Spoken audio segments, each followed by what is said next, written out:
Now. Hey folks, I'm Michael Tomasky. I'm the editor of the New Republic, and welcome to Where the Money Is. Now, this is going to be, I think, a terrific conversation with three people, terrific writers who wrote great pieces for the current issue of the New Republic, which you can go see at tnr.com. It's a special issue. It's our obscene wealth issue, and these three pieces anchor it, along with a fourth piece that's about a poll we did that's also really interesting that you should check out. I'll talk a little bit more about that later. But let's get to the conversation.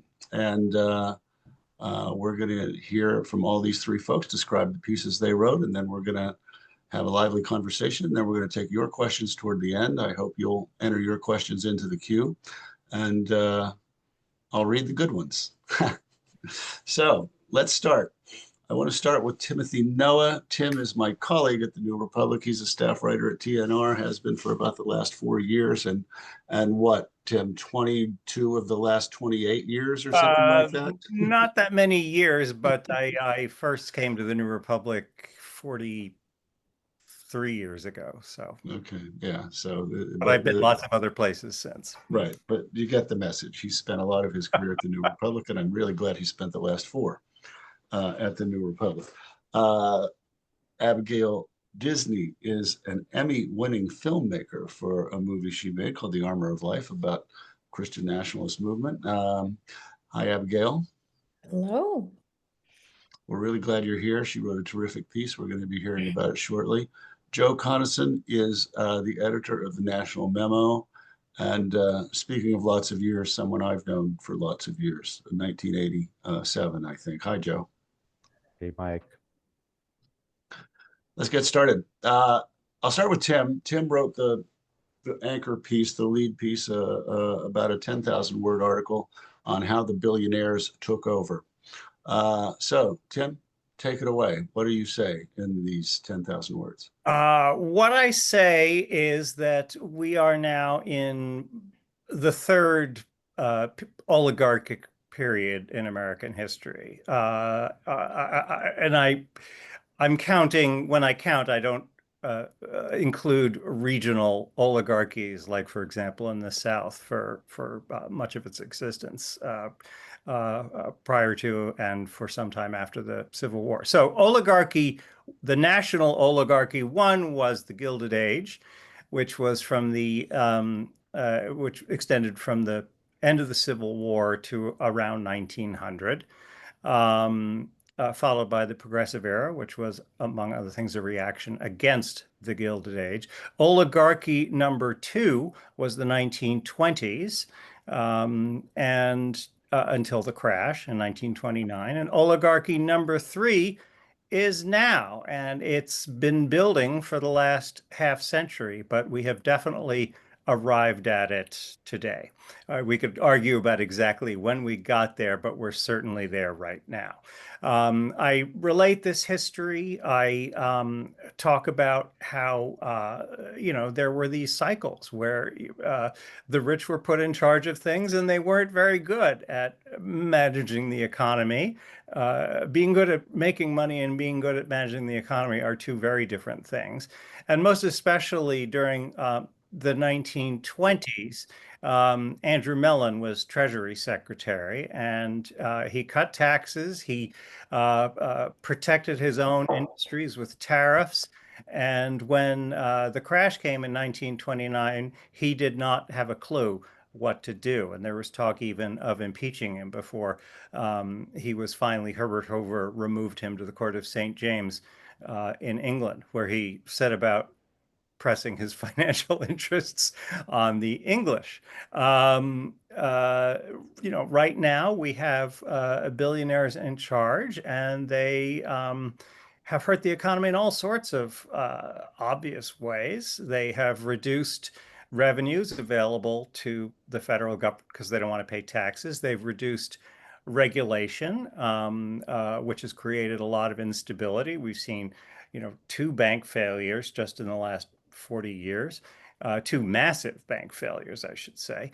And now we have this very unstable president who is himself a billionaire. He's got eight billionaires in his cabinet. This is by far the wealthiest cabinet we ever saw. It remains the wealthiest we ever saw after the departure of Elon Musk. And I just hope that we don't see this end the way the previous two oligarchies ended, which was with economic collapse, especially, dire in 1929. Yeah. You, the history of the piece is so well drawn and so thorough. Um, how do how did we get out of the first two oligarchies? Um, well, I think we can argue about what ended the Golden Age oligarchy. There was the rise of the progressive movement, but the rise of the progressive movement was, I think, aided by a sequence of financial panics, one of which required J.P. Morgan to bail out the banks. Then we had the progressive era, and then we had the period after World War I, which was the most astonishing period of economic growth that the United States has ever seen, perhaps will ever see. But it was accompanied by an enormous amount of speculation, and it was accompanied by a cutting of taxes and a general recklessness presided over by Andrew Mellon, who's, among other things, acted to protect dynastic wealth, thereby bequeathing to us Richard Mellon Scaife and his grandson Timothy, who was Trump's second largest donor in the last election. So yeah, usually the economy stumbles. The billionaires love the economy to death, and they prioritize their own benefit over that of society at large, and that comes a cropper. We'll come back to you. Thanks, Abigail.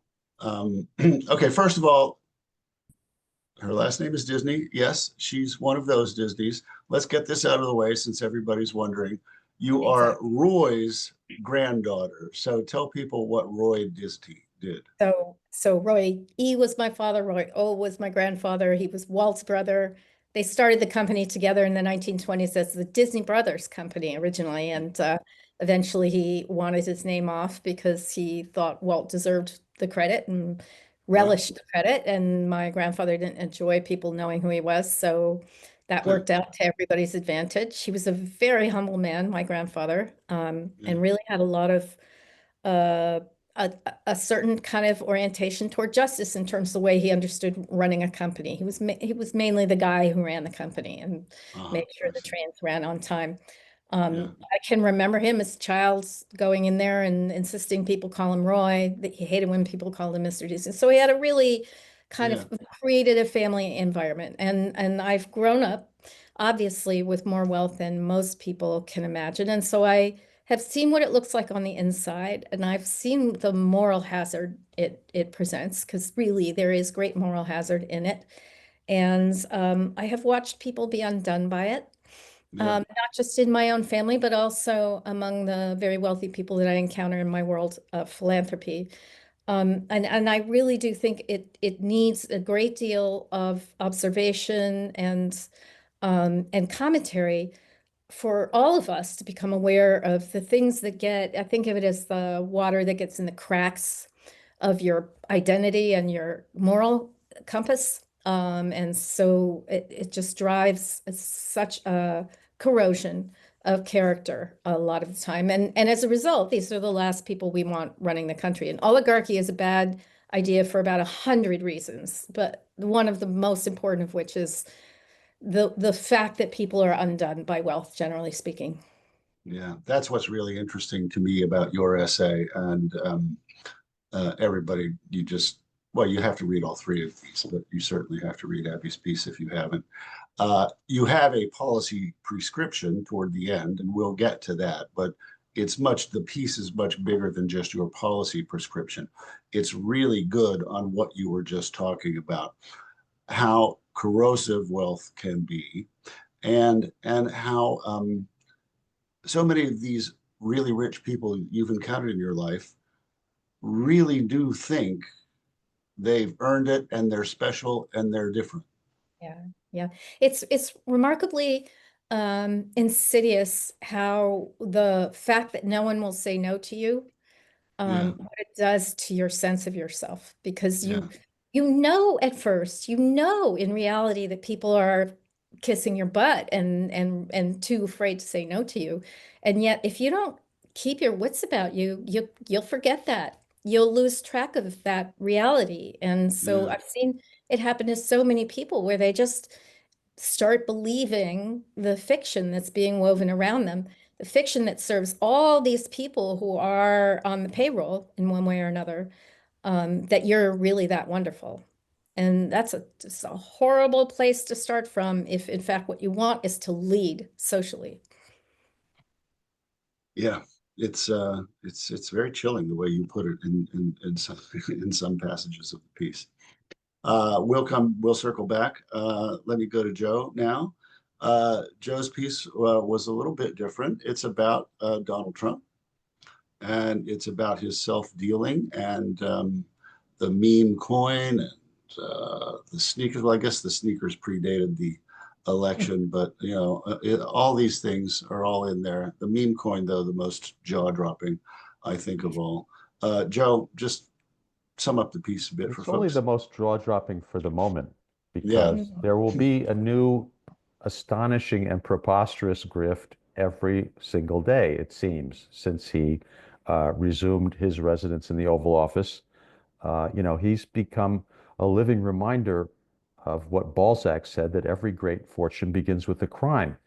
In Mhm. Trump's case, his now increasingly great fortune, which once wasn't so great, but now uh, is based on many crimes and crimes every day. The meme coin that Mike mentioned became, as I think people who are following the news must have noticed, uh, before he even was sworn in again. He the advertising for the meme coin, which is uh, a notional thing. It's a meme coin is not really anything except a bunch of code that is designed to represent something supposedly of value, but it really doesn't have any value except to the extent that suckers will pay something for it. Um, Anyway, he started advertising the meme coin, $Trump, 2 days before the inauguration, and it shot up and, in value, as did one attributed to his wife Melania. So $Melania, that also went way up instantly. And then, as they always do, they crashed down because it's kind of it's a rug pull scheme, is what criminals call it. People buy it and then uh, other people cash out, probably the Trumps eventually, and other people are left with a worthless investment. It doesn't even deserve the name investment. But as Mike said, it is astonishing because he's president, most of all. It's astonishing that a president of the United States would participate in something like this, would front a thing like this, which is so obviously a platform for bribery and extortion. Uh, and everybody said this when he did it, but nothing can be done about it. Why? Because he controls the Justice Department through a corrupt figure named Pam Bondi, who he corrupted many years ago. I examined some of that in the beginning of the piece where I talk about the origins of his grifting, uh, in both when he was in the private sector and then when he became president the first time. Um, so the Attorney General, we know, will not do anything about this because when they first encountered each other, when he was running a thing called Trump University, Pam Bondi uh, was urged by her staff as the Attorney General then of Florida to investigate Trump University, which was a huge scam and a ripoff and probably a series of frauds. And she declined to do that after Trump gave her $25,000 from another scam of his called the Trump Foundation. So this is, an ongoing series of crimes, ethical breaches, rip-offs of consumers. I mean, it's almost every kind of felony that you could imagine is being committed in the Oval Office with great regularity. Now, how does this relate to obscene wealth? Well, because first of all, he is becoming obscenely rich. He has always portrayed himself as a billionaire and has thought that that would be the measure of his worth as a human being, as David K. Johnston told me when I was writing this piece. But there were always big questions about whether he was really a billionaire or not because he owed so much money. He had bankrupted himself upwards of 5 or 6 times. And there were, skeptics as to whether he really had even $1 billion. Now, I think it's pretty clear that he, since becoming president again, has raked in billions of dollars already, either on paper or in reality.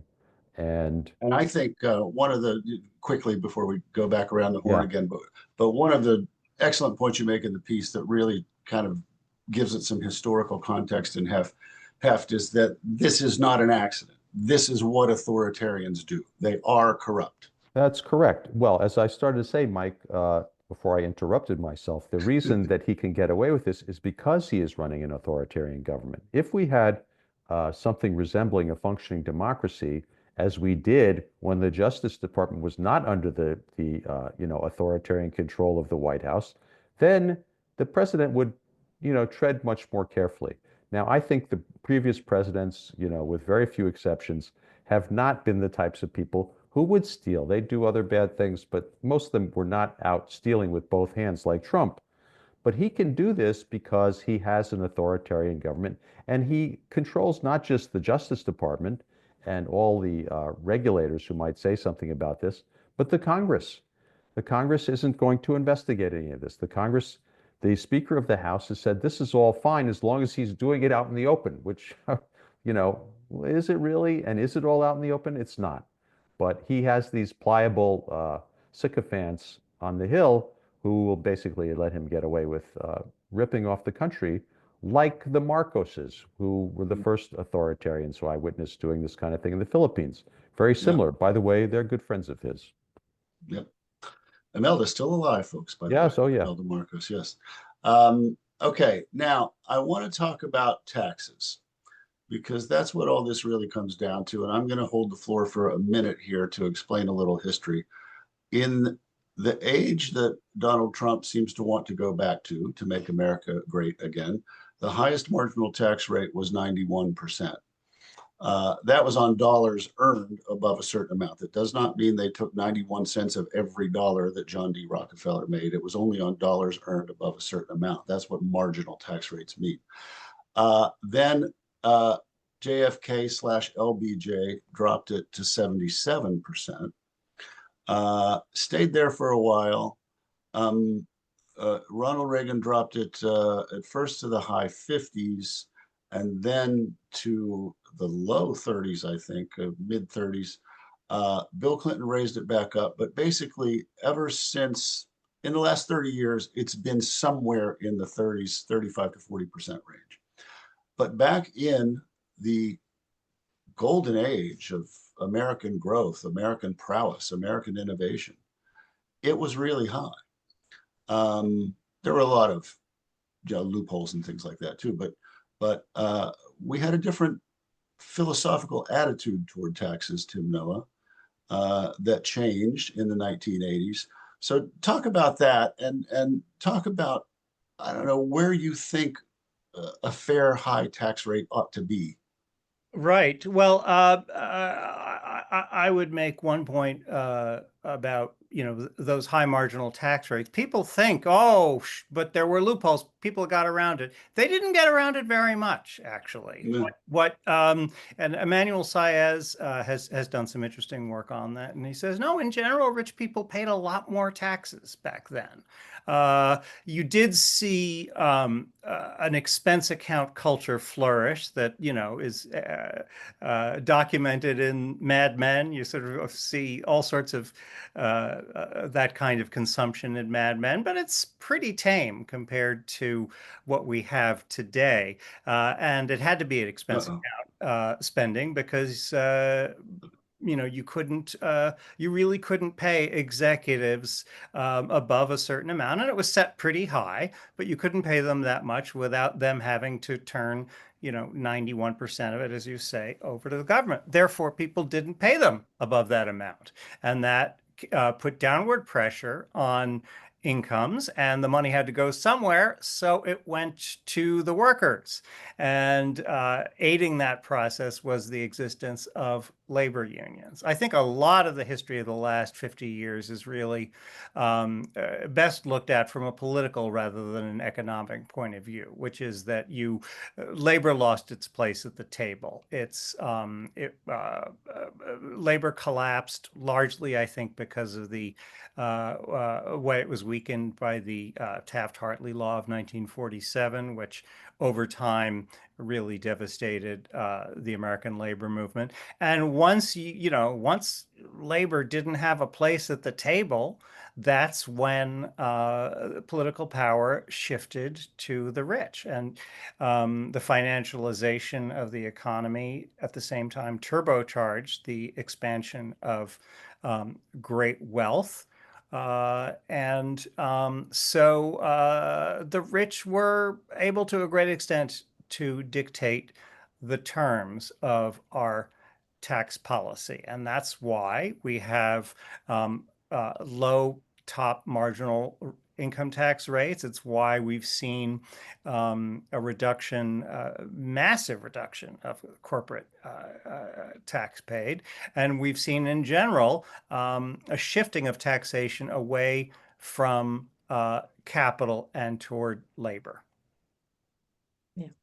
Your policy prescription in your piece, which I alluded to earlier, is that you say we just have to tax the rich more highly. And you're part of a group, Patriotic Millionaires, headed by our friend Erica Payne, of wealthy people who advocate that they themselves, you yourselves, should be paying higher taxes. So I'd just like you to pick up on this, something I said or Tim said that you want to expound on and I've watched it over the course of my lifetime change, Yeah. because I can remember before Reagan was elected, that was my first presidential election that I voted in, and I can remember what happened within 2 years, right? The top marginal rate came down dramatically, and there was this language about, well, if you give the wealthy more money, they'll invest more and everybody will do better and the wealth will trickle down, which it never has and it never ever will. And why a trickle was good enough for anybody, I'll still never understand. But yeah, so we've seen this ideology, which isn't even really an ideology, it's kind of a con, that's been promoted by we'll call them the economic right, for now decades, that is bankrupt. We know that it doesn't actually pan out the way they say it does. But that, alongside the crushing of the unions and the taking of the seat away from labor at the table, have combined to create this incredibly toxic environment, so that I, as a shareholder, collect my dividends, enjoy the capital gains tax on all the gains on what I own, and get taxed at a lower rate than my assistant does on her very hard-earned income. That the point at which that became reality should have been a massive wake-up call for everyone in this country, because the injustice of it is so patent and so clear. We are not the kind of country that penalizes someone from working and rewards a person for sitting on their backside, but that's essentially what we're doing. It's a massive con, and if long as we have a massive income disparity, but worse is the wealth disparity, and these are two very different things. And unless we start taxing this really insane level of income at a level that really cuts back on what it is that people can take home in a mass year over year. We're not going to make a dent in the wealth problem. And it is a wealth problem. It is Yeah. creating behaviors and rewarding ideologies and personalities, really. I'm more worried about personalities than ideologies at this point, that are incredibly poisonous to a broad social consensus around what it is that we share as our values. Joe, how do you think we got here? Oh, I think that how we got here has been described pretty well by Tim. I Yeah. agree with his analysis that the decimation of labor, not just by Taft-Hartley, but later by Reagan and Patco, the Patco strike when he broke the air traffic controllers union, which we still have never recovered from, by the way. We don't have enough air traffic controllers now, and some of it is because they broke the union and reduced their wages and benefits. So, yes, I think that's a big part of it. What's interesting is it's never enough for them.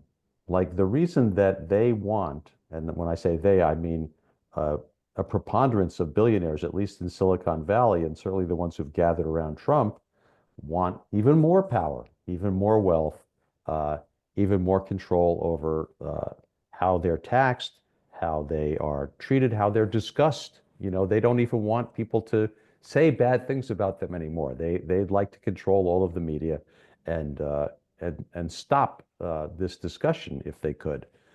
So I think we're in a very precarious place because of this combination of great wealth and their increasing yearning for fascism.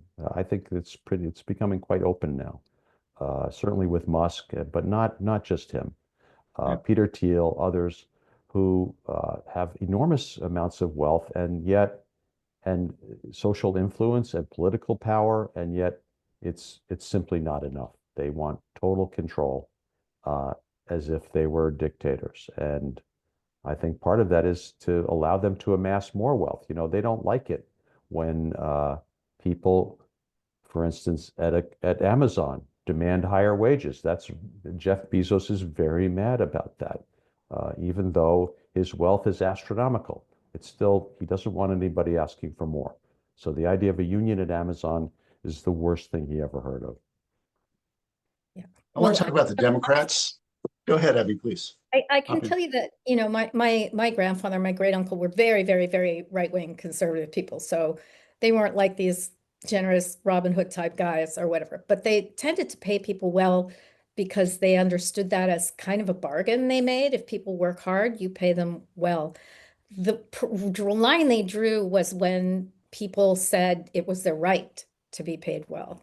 And that's the difference between having a paternalistic CEO and having a CEO who really, really, really hates unions. And my grandfather and great uncle famously really hated unions. And that's what we're seeing among the tech CEOs is this total and complete denial of the understanding that people who work hard deserve to be paid for their work, commensurate with their productivity, which has in the last 50 years risen and risen and risen, and way out of proportion to the way wages have risen. Yeah. The I other want to turn to, I would go ahead, Tim. the other point I would make was that you reach a point, and I'm sure Abigail understands this much better than I do, but you reach a point where when you're rich, you can only spend so much money on, lifestyle things and there was a wonderful piece that Yahoo Business ran last year, which the author calculated how much it costs to be a billionaire, to have the billionaire lifestyle over the course of the year. And it's only about $60 million. And, that's if you invest $1 billion in a savings account at your local bank, it's going to spit back more than that in a year, and it's going to spit back. And of course, you don't invest $1 billion in that. You invest it in things that have a much greater return. So these billionaires run out of things to buy, and in the end, the only thing left to buy is political power. Yeah. Well, they have bigger ambitions than that, though, Tim. I mean, Elon Musk wants to settle Mars, for instance, which is a quite expensive proposition. And basically, he thinks he needs to starve the entire society in order to pay for that. But he can only do that if he has dictatorial power. And that's part of what they, and Peter Thiel has other fantasies about the kind of society he'd like to see, in which there is no real central government. It's all run by corporations. And, they have crazy ideas. It's the megalomania of the kind of first generation of wealth. There are other diseases that come with the subsequent generations, as Abigail talked about. But if the people who make that kind of money in Silicon Valley, especially, really do believe they should run everything because they are geniuses. With the melon story that you tell across the generations, it doesn't temper over the generations, and in many ways it becomes more acute because each son believes that his task is to end with more than he got and to leave his children with more than what he got. And so if you have 3, 4 children, that becomes quite the task, right? You really have to compound and compound things like crazy. The Chronicle of Philanthropy a few years ago did a study of people who'd inherited money, and it asked them, what amount of money would make you feel comfortable that you were set for life? And no matter what they'd inherited, almost everybody in the study named a number that was double what they had inherited. Wow. So what's incredibly perverse about wealthy people is they actually live in a perpetual state of like neurotic scarcity. They are afraid people. They are afraid of where they stand and where they might be standing tomorrow. There's all this feeling of precarity that is hard to comprehend, that drives a lot of what they do. I mean, I think it's straight up psychology. I forget the name, Tevsky, and I forget the name of the other psychologist. They did this study some years ago where they found that people cannot stand the idea of losing what they've got, and it doesn't matter how much they have. It's absolutely universal. Most of us, it's somewhat rational because we can't afford to lose that much, but even people who can share that same psychological trait. It's everything Jane Austen ever wrote about. If you go back to those books, they're always about precarity. They're always about, I'm in a comfortable house, I have a comfortable family, and things are okay, but it could all go to shit tomorrow. And what am I going to do about that? That actually is a very natural feeling, which is why I've kind of consciously in my own life dialed it back. I mean, like, oh, it turns out I can fly coach. It turns out, I can stay in a kind of a crappy holiday, and I can do that. And it turns out like the sky doesn't fall. It's very difficult to get yourself to do it. But once you start doing it, you realize that this is a very imaginary problem. Well, what's funny about Go ahead. they're just as paranoid as they ever were, because even though the actual threats to them have diminished greatly. I mean, when Dick Scaife was running around, he really had to worry, or at least he thought he had to worry about communism. Communism was real, and it existed somewhere. It wasn't necessarily a threat to American billionaires, but at the time, but they thought it was. And your grandfather thought so too. I mean, that was part of their growing up and part of the world that they lived in. But that hasn't been true for a really long time. There is no, substantial political movement in the world that's attempting to deprive them of their wealth, but they still act as if there is. Okay, now I cut in. Okay, I want to ask the question I've been trying to ask for the last few minutes. I want to talk about the Democratic Party. We have two political parties in this country. Obviously, one of them is the party of low taxes for rich people. We know that. The other one is the party of higher taxes for rich people. Or is it? Really?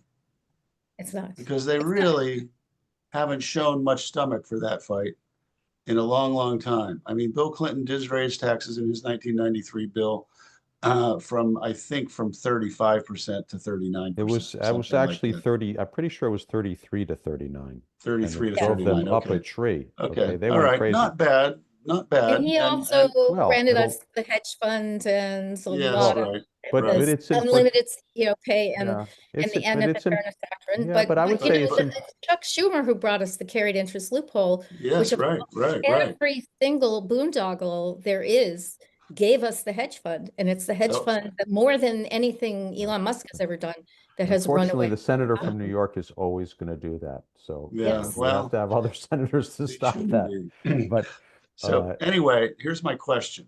Like the Democrats, they don't really, I don't think there are 51, well, there obviously there aren't 51 senators now anyway, but if there were 53 or 54 Democratic senators, I don't think there'd be 51 who would be in favor of a substantial increase in the top marginal tax rate. I don't think there'd be 218 Democrats if they had 233 in the House who would be in favor of that too. It's not a party that uniformly is ready to tax the rich. Am I wrong or am I right, Tim? No. You're absolutely right. And we saw it with Biden. Biden deserves a lot of credit for moving the economic conversation very much to the left. But the one area he could get nowhere was with taxes. He had a lot of very kind of creative proposals on increasing the estate tax, on raising the top marginal rate, all sorts of ways of taxing the rich. And they went nowhere. Several of these proposals died in committee. Uh, and, it's not because these proposals are unpopular. These proposals are wildly popular if you poll them. It's because Democrats are terrified of their donors.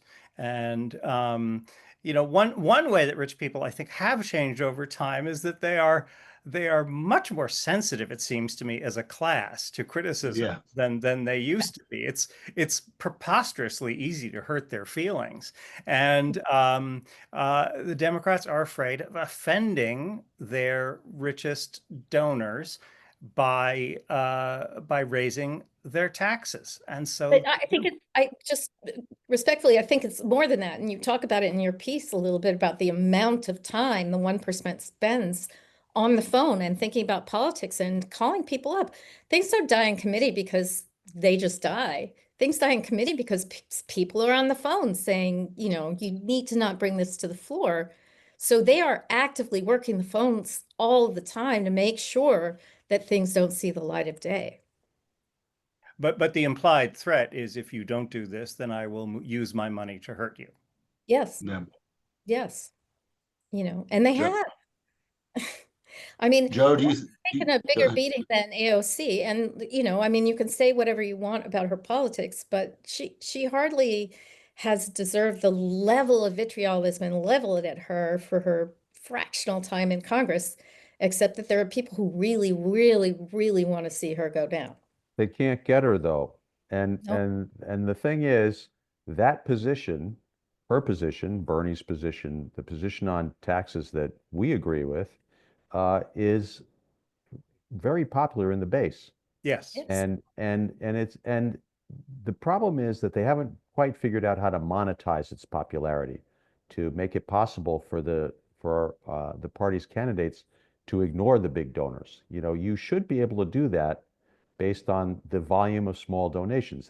We've certainly seen enormous growth in the volume of small donations, but they haven't figured out nobody, or not many, have figured out a way to say, the way Bernie did, I need you to give me $5 so that I can tax them. That's the theme. But it seems to me now we may see another opportunity to do this with the big beautiful bill, because the big beautiful bill is very clearly an attempt by billionaires to soak the poor. And as that becomes clearer to people, I think you can make a strong argument that no, we need to soak the rich. And one of the reasons we need to soak the rich is because they keep complaining about the budget being out of balance. The only time the budget has been balanced in the last 50 years was when Bill Clinton balanced the budget by taxing the rich. That was it. That's how they did it. There were also cuts, but really it was the increase in the top rate that allowed him to come close to balancing the budget for a few years. And that's an argument that people should go out and make now, is to say, you want to balance the budget? I have a way. We're going to tax you, sons of bitches, until the budget is balanced and until we don't have to cut services that are vital to people. Why don't we do it that way? I think that's a very powerful argument that would sweep across political boundaries in a lot of ways, and I agree. might be able to change things. Yeah, and Medicaid is not the program it was 40 years ago. Its constituency has become very politically Oh, meaningful. it's third rail. It's third rail now, and they're grabbing a hold of it. So good. Let them do that. It gives us a big opportunity, and not just on that issue by itself, but on the issue that you raised, Mike. One thing that was just so disappointing in the Harris campaign was that she was shying away from Biden's leftward positions on economic issues. And, it just blows my mind that this was somebody who raised billions and billions of dollars. If ever there was a candidacy that did not have to worry about donors, it was Kamala Harris's candidacy. And she was still afraid to even match the economic policies of the administration that she had been part of. But actually, I don't hate to say it. Part of this is that the candidates are captured by the consultant class. And the consultant class does not exist on the generosity of small donors. They exist on big donors. They either have lobbying businesses on the side, or they expect to go into work for major corporations or very wealthy people. They have some other interest that is supported by the richest people in the country, or at least some of them. And I believe the consultants steer a candidate like Harris away from the populist position. I mean, I've seen it happen. And towards well, let's not go there.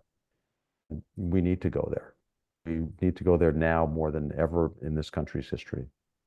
I agree. And just one other thing I'll point out is I have a piece going up tomorrow about this golden share idea that the Trump administration, of all places, has promoted. And this is an idea that has been pushed by the left for years and has gone nowhere. And now we have a Republican oligarch who's actually making it happen.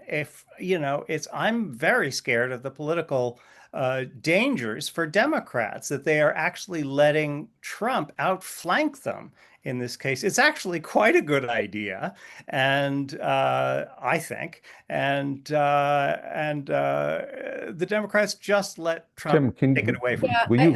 Why don't you lay out what it is? Because I don't know that everybody listening knows.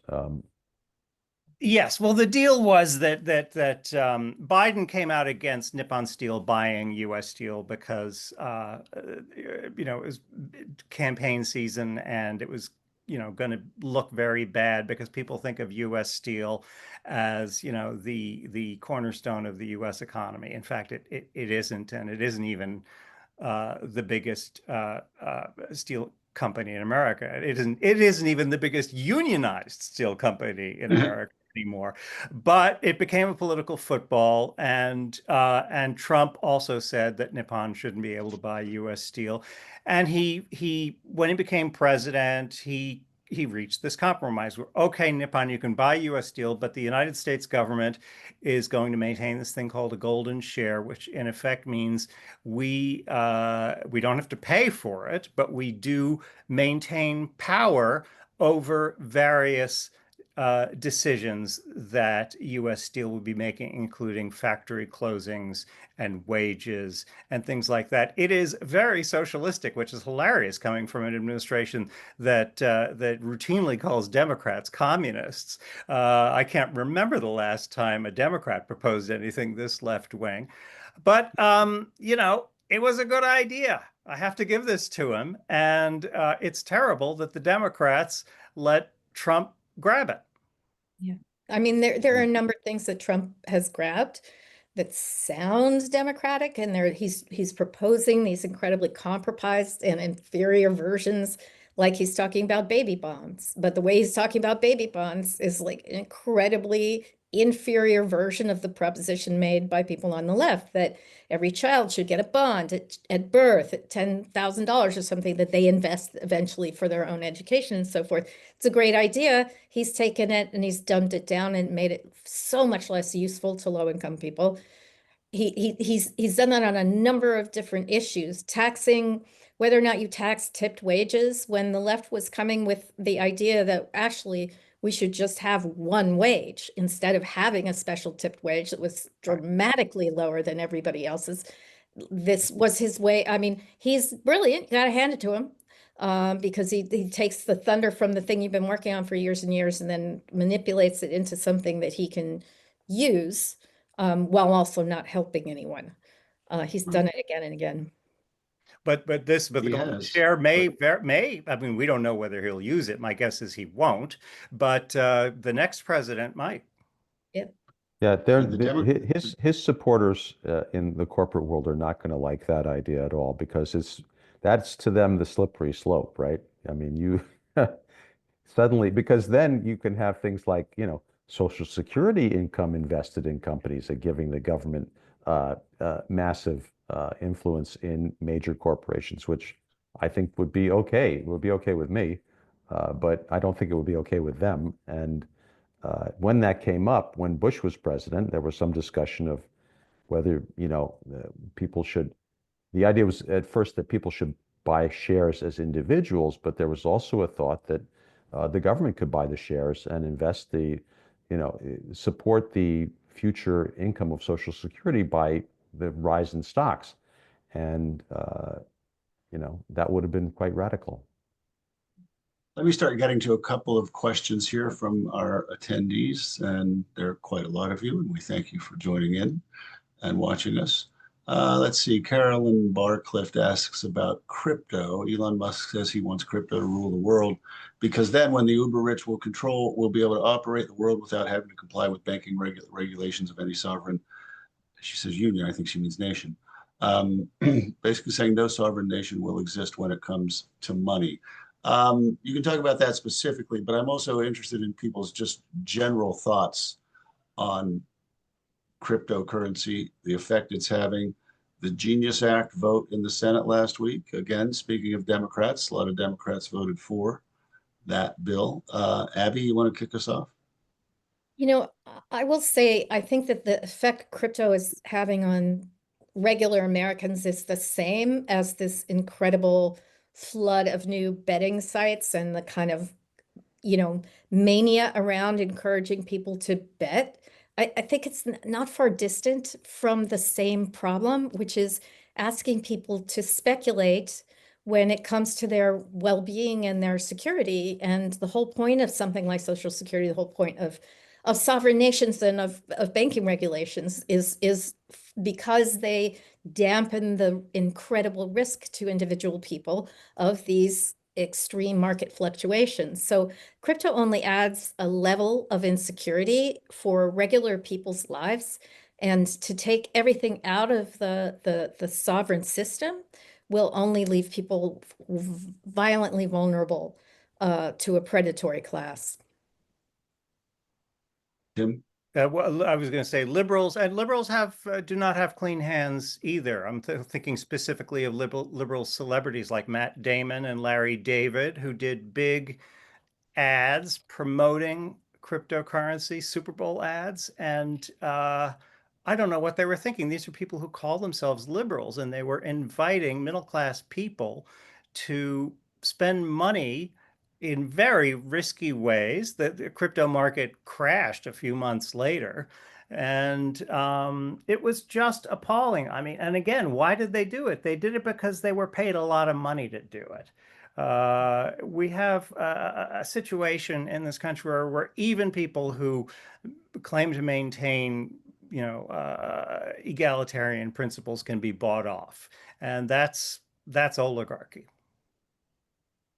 Yeah, Right. I agree. I mean, look, crypto is the idea of crypto, or the notion of crypto is a money system that would not be under the control of the sovereign governments, but under the control of distributed individuals, goes back to someone named James Dale Davidson, who was a right-wing uh, stock manipulator and you know, conspiracy theorist who was very popular in the Clinton years. And I write about him in my book, The Longest Con, because he was a big influence on Peter Thiel. Peter Thiel read a book by James Dale Davidson called The Sovereign Individual and promoted it and actually had it reprinted because it lays out a monetary system that would be out of the control of governments so that rich people could no longer be taxed effectively. They could not have their domiciles or any of their activities controlled, and the world would come to be ruled by the very richest people, the sovereign individuals. This is actually Peter Thiel's real ideology, and it's extremely dangerous. And when crypto was created, it made it possible for them to begin to fulfill this fantasy.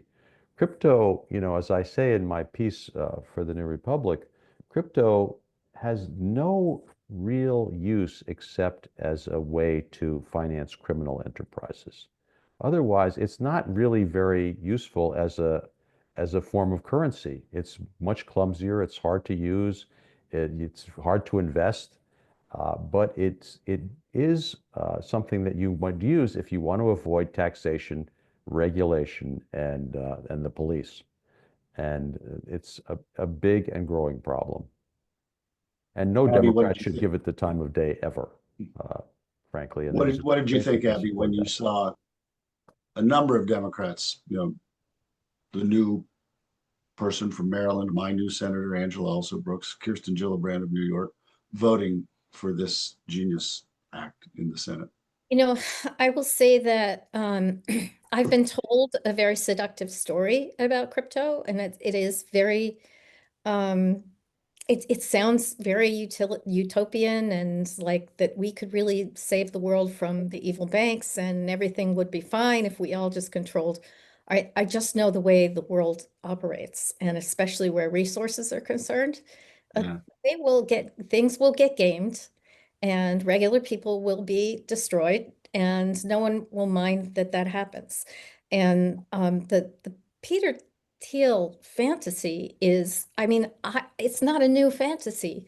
I remember an uncle of mine telling me when I was in my 20s, well, Abby, you have to understand, most people are kind of not very smart, and the democracy is really not kind of a bad idea, and what we really need is a government that's managed and run and controlled by the people who've proved they know the most and are the smartest, and those are the wealthy people. That was in the early 1980s. I can remember hearing that kind of thing in the 1970s. This is so old. And like it has to be resisted, and we have to facilitate that kind of resistance. That's why I think people who are not working in their own self-interest, and there are many of us, this is not an unthinkable thing. People working against their own self-interest are very, very important because they gum up the works. They mess it up for these folks who think they have it Yeah. figured out. Yeah. Tim, where do you land on On crypto, this? yeah, Yeah. I think that it's it's part of the privatization mania that has taken control of uh, political discourse over the last half century also, and that also is to the enriches all sorts of people um, who are part of the problem. Uh, with crypto, it seems to me the great irony is that they don't want it to be regulated, but they do want to have a crypto reserve. So they want it to be bailed out, but they don't want it to be overseen. And I think that tells you everything you need to know about the mentality here. Well, if Tim, we have a crash, as you said, these oligarchic periods tend to end in, then crypto is very likely to be the cause of that.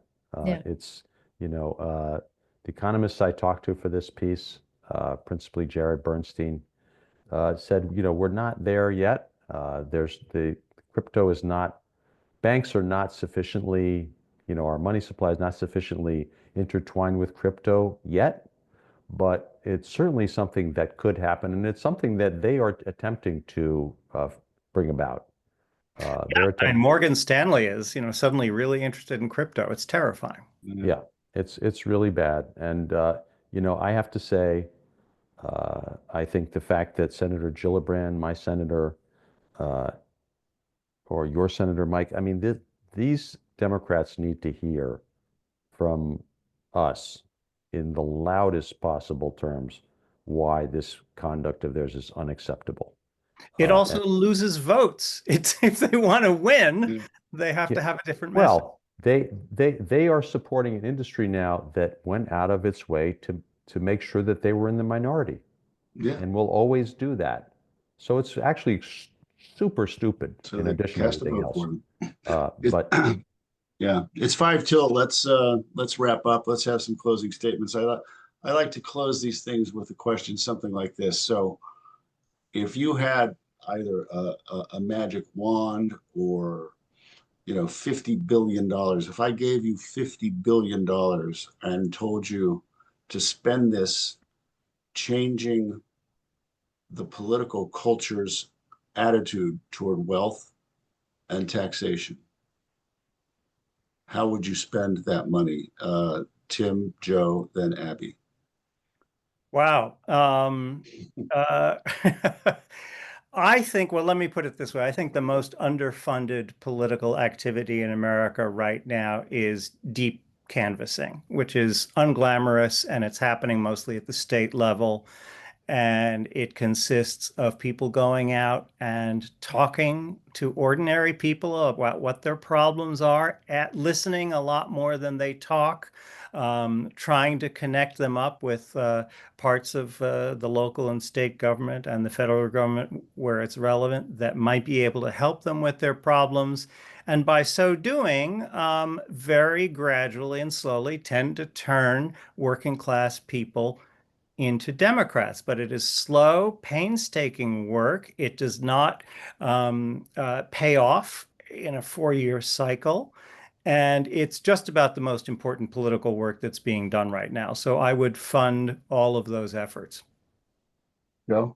did I hear you say 50 billion? Because You did. you Yes, could yes. do a lot of different things with that. So I would start out, yes, I give at least 10 billion to what Tim just mentioned. I think that's a very effective and useful activity. I would invest another 10 billion in union organizing, Mm. especially in the companies that are controlled by these bastards. I want them to be distracted by that. I want them to have to worry about that. And 10 billion would go a long way to organize. Nothing like that's ever been invested in organizing labor, and it needs to be done. I would maybe I'd take 10 billion and seed a bunch of TV shows that would educate people about, streaming or whatever kind of platform that would educate people about what the rich really do, and what the rich are really doing to them in drama, in, not necessarily documentary, but in all forms of art. Because I think, these ideas need to be in the culture. They need to be popularized in rap, every form of art that really reaches people. And now I've only even spent 30 billion You've only there. spent 30, So but that's I'd take yeah. another 20 billion and try to win some elections. So, Yeah. You'll have enough Uh, left over to throw a foam party like Jeff Yeah. Bezos. yeah, so, yeah. I try to reelect Sherrod Brown. I could take it there. Yeah, If I spent a billion There you on go. that would go a long way. So. There you go.